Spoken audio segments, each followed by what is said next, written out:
Bismillahirrahmanirrahim. Assalamualaikum warahmatullahi wabarakatuh. Alhamdulillahi rabbil alamin.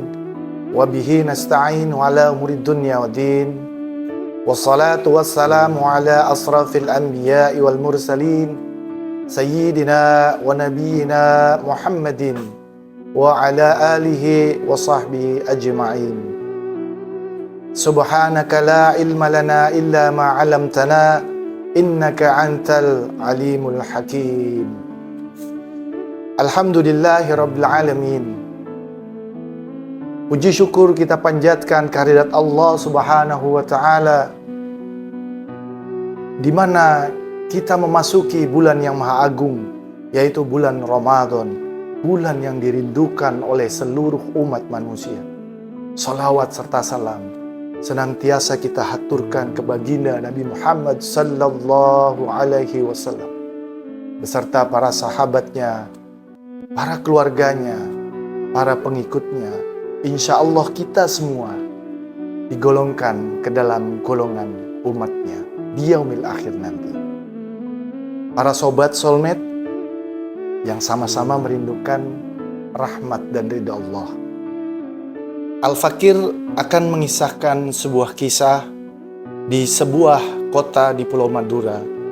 Hidup seorang nenek tua yang berjualan bunga cempaka di pasar. Setiap hari nenek ini selesai berjualan, beliau mampir ke sebuah masjid agung di kotanya untuk melaksanakan sholat. Kemudian beliau mengambil air wudhu dan sholat di masjid agung tersebut. Setelah beliau sholat, beliau keluar ke halaman masjid agung tersebut. Kemudian beliau melakukan sebuah rutinitas yang tidak biasa, yaitu beliau membersihkan daun-daun yang berserakan di halaman masjid agung tersebut. Satu persatu diambil daunnya, sampai seluruh halaman yang luas di masjid agung tersebut bersih dari dedaunan. Para sobat soulmate yang sama-sama merindukan rahmat dan ridha Allah Subhanahu wa taala. Tentu saja dengan cara nenek memunguti daun tersebut membuat badannya berkeringat dan keringatnya membanjiri seluruh badannya. Ketika jamaah melihat itu, jamaah merasa iba, kemudian berinisiatif bertemu dengan pengurus masjid itu untuk membantu meringankan beban nenek tersebut. Esok harinya, seperti biasa, nenek ini menjalankan rutinitasnya untuk melaksanakan sholat duhur di Masjid Agung di kota tersebut. Setelah melaksanakan sholat duhur, seperti biasa, nenek ini keluar ke halaman masjid. Dan betapa terkejutnya nenek ini melihat halaman masjid sudah bersih dari dedaunan. Lalu nenek tersebut masuk ke dalam masjid lagi dan bertanya kepada para seluruh jamaah, "Wahai para jamaah, di mana para dedaunan yang berserakan di halaman masjid?" Sambil menangis, nenek tersebut bertanya kepada para jamaah. Kemudian para jamaah menjawab, "Wahai nenek, daun-daunnya sudah kami bersihkan sebelum engkau datang ke masjid ini. Karena kami semua kasihan melihat engkau memunguti daun di seluruh halaman masjid." Lalu nenek tersebut berkata kepada para jamaah, "Jika engkau merasa kasihan padaku, biarlah semua dedaunan itu aku yang membersihkannya." Lalu para jamaah membiarkan nenek ini untuk selanjutnya membersihkan daun-daun yang ada di halaman masjid. Sembari semuanya penasaran terhadap alasan kenapa nenek ini dengan ikhlas, dengan ridhonya membersihkan dedaunan yang ada di seluruh halaman Masjid Agung tersebut. Singkat cerita, esok harinya nenek ini pun menjalankan rutinitas seperti biasanya. Karena rasa penasaran jamaah terhadap alasan nenek tersebut mengambil dedaunan, maka para jamaah meminta tolong kepada seorang kiai untuk menanyakan kepada si nenek tersebut.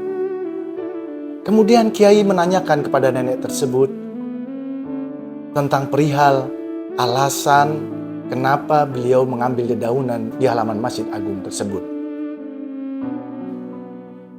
Kemudian nenek tersebut akan menjawab pertanyaan dari kiai tersebut, tapi dengan 2 syarat.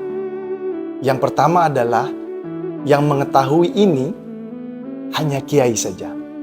Yang kedua, selama dirinya masih hidup, kiai tidak boleh menceritakan apa yang menjadi alasan nenek tersebut dalam mengumpulkan dedaunan di halaman Masjid Agung tersebut. Singkat cerita, nenek ini pun sudah meninggal dunia. Kemudian kiai ini menceritakan alasan kenapa nenek tersebut mengambil dedaunan di halaman Masjid Agung tersebut. "Wahai nenek, kenapa engkau mengambil dedaunan tersebut?" Dijawab oleh nenek, "Wahai kiai, amalku begitu sedikit. Amalku belum tentu diterima. Dan aku tak mempunyai ilmu apa-apa. Yang aku ketahui hanya satu. Bahwa yang dapat menyelamatkanku di yaumil akhir adalah syafaat dan pertolongan Nabi Muhammad sallallahu alaihi wasallam. Sehingga aku hanya mampu meraih syafaat tersebut dengan mengambil dedaunan itu seraya bersolawat satu persatu dari dedaunan yang kuambil. Terus aku lakukan setiap hari seraya berharap syafaat Nabi Muhammad SAW menghampiriku di yaumil akhir nanti. Dan ketika aku meninggal nanti, aku dijemput oleh Nabi Muhammad SAW. Sahabat soulmate yang sama-sama mengharapkan ridha Allah Subhanahu wa Ta'ala. Dari kisah ini, kita dapat mengambil iktibar atau pelajaran yang berharga. Bahwa tanpa syafaat Nabi besar Muhammad SAW, niscaya kita juga akan tersesat di yaumil akhir nanti.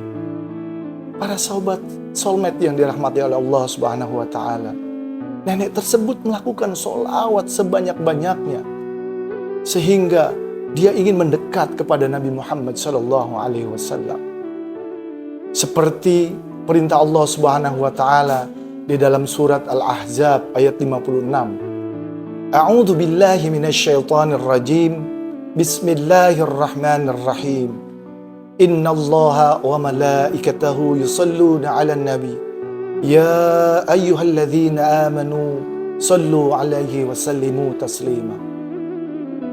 Sungguh Allah dan para malaikatnya bersolawat atas Nabi Muhammad SAW. Hai orang-orang yang beriman, bersolawat dan salamlah kalian dengan sebenar-benar penghormatan, salam dan salawat. Barang siapa yang ingin dekat dengan Nabi Muhammad SAW di hari akhir nanti, maka perbanyaklah membaca sholawat. Aulan nas biyaumal qiyamah a'saruhum alayya sholatan. Orang yang paling berhak dekat bersamaku adalah orang-orang yang paling banyak membaca sholawat. Sobat soulmate yang dirahmati oleh Allah Subhanahu wa Ta'ala. Dari kisah ini, semoga kita semua lebih rajin dalam bersolawat kepada Nabi Muhammad SAW untuk dapat menggapai syafaatnya di yaumil akhir nanti.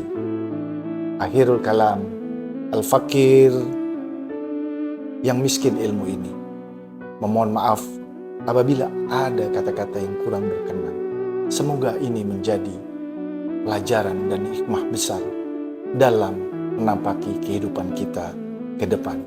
Billahi taufik wal hidayah. Wassalamualaikum warahmatullahi wabarakatuh.